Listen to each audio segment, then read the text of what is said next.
Project Seraph Log 1. Professor Thomas Dawn reporting. After years of preparation, we are ready to enter the trial phase of our work. The subject quota outlined in Requisition Order 2125 has been fulfilled. Surgical enhancements are scheduled on candidates deemed most likely to survive the Thargoid systemic interface. There is a sense of excitement here at the facility. My team recognize that we are on the threshold of something truly remarkable.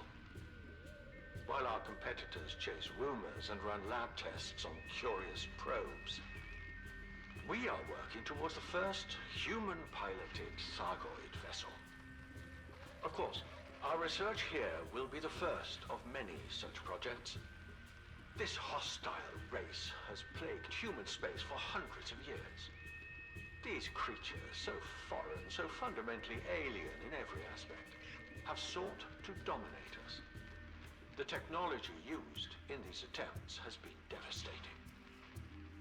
Our work will establish the first example of humanity harnessing Thargoid machines for its needs. Over time, we will continue to assimilate the aliens' technology until we have stripped everything we want. Then we shall lead the mission to wipe them out forever. The mycoid virus merely bought us time. Our true victory will be absolute.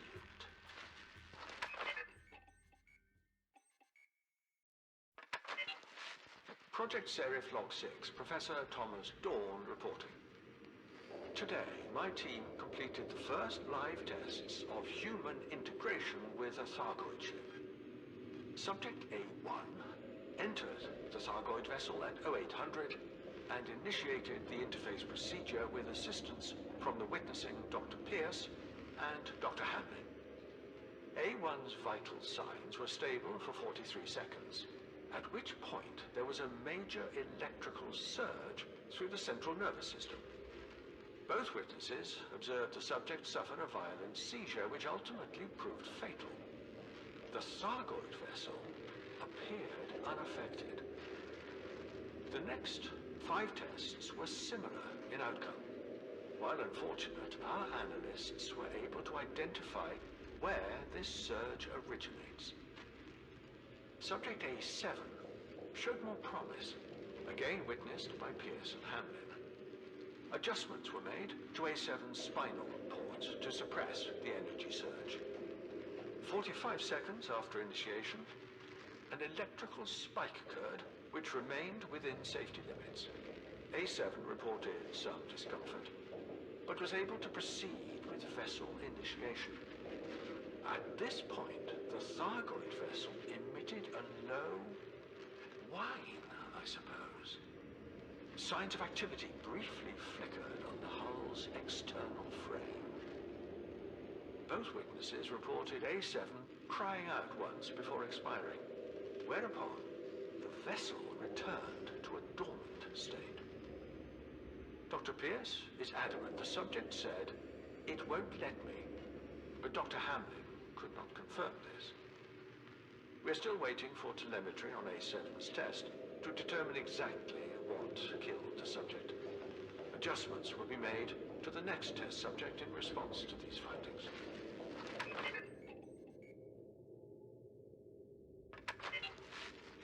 Project Seraph Log 9, Professor Thomas Dawn reporting.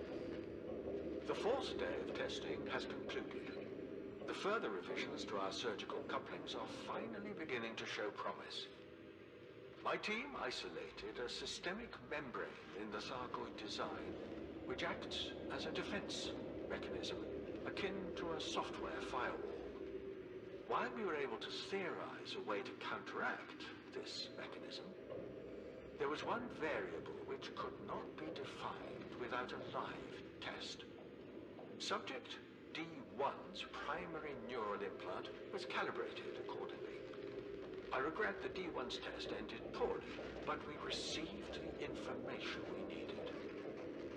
Subject D2's test used the recalibrated couplings. Her introduction to the Thargoid vessel proceeded smoothly, and as with A7, The hull's external frame responded visually. Dr. Pierce and Dr. Hamlin witnessing both reported D2 as responsive. 76 seconds into the test, the craft powered down once more. D2 departed the craft with help but standing, the sight of which inspired applause from the team on the ground. D2 is now in the infirmary, exhausted but physically unharmed. Her brief statement implied a connection with the vessel which proved emotionally difficult to process. Our research technicians are preparing limbic augments for future subjects. The rest of today's scheduled tests will go ahead as planned while these augments are prepared. It is important to acquire additional data for our surgeons, improving the efficiency of future subject enhancement.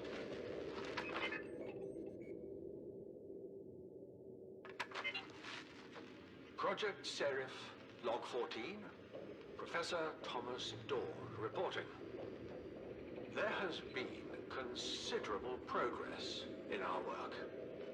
After an initially unremarkable series of tests, Subject H8 successfully interfaced with the Thargoid vessel.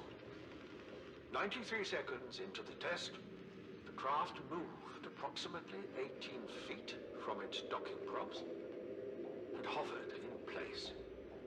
The flight was stable and accompanied by a gentle hum.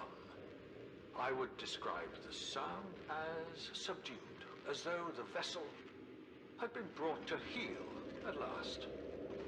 The landing, 28 seconds later, was abrupt, but only superficial damage was sustained. H8 is unconscious but stable under the care of the medical team.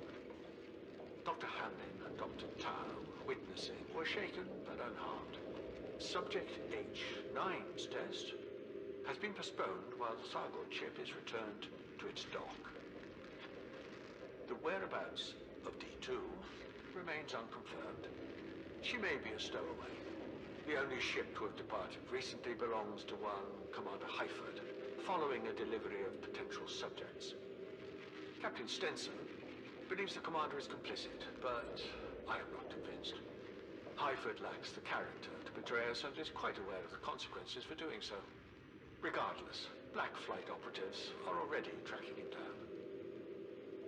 On a personal note, I would like to emphasize the incredible work by my team so far.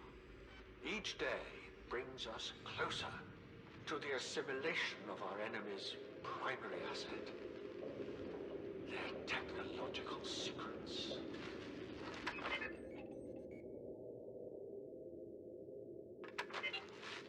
Project Seraph, Log 27. Professor Thomas Dawn reporting. Subjects V1 through V9 attempted to interface with the Thargoid vessel today. No measurable response was seen for any of these tests. I have decided to temporarily suspend the test phase of the project. Since Subject H8's connection and subsequent death 2 days later, the Thargoid vessel has entered a state of dormancy.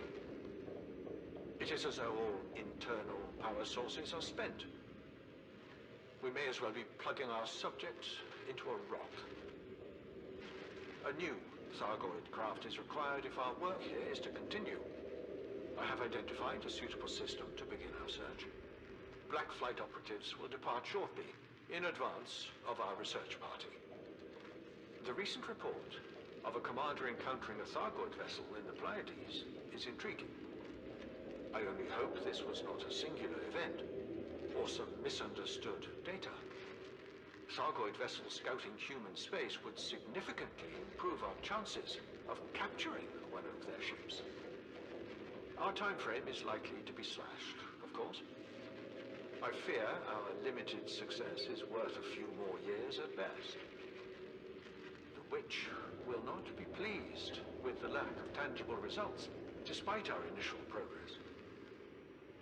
Still, one must remain optimistic. Our understanding of Thargoid interface mechanisms has improved considerably. Plenty of enhanced test subjects remain in our care. Dr. Tao is writing a paper discussing their surgical procedures, which should greatly benefit Azimuth's medtech department. All Project Seraph needs is a little luck. I am not so proud as to withhold a prayer asking for that luck. Perhaps the gods will smile upon us.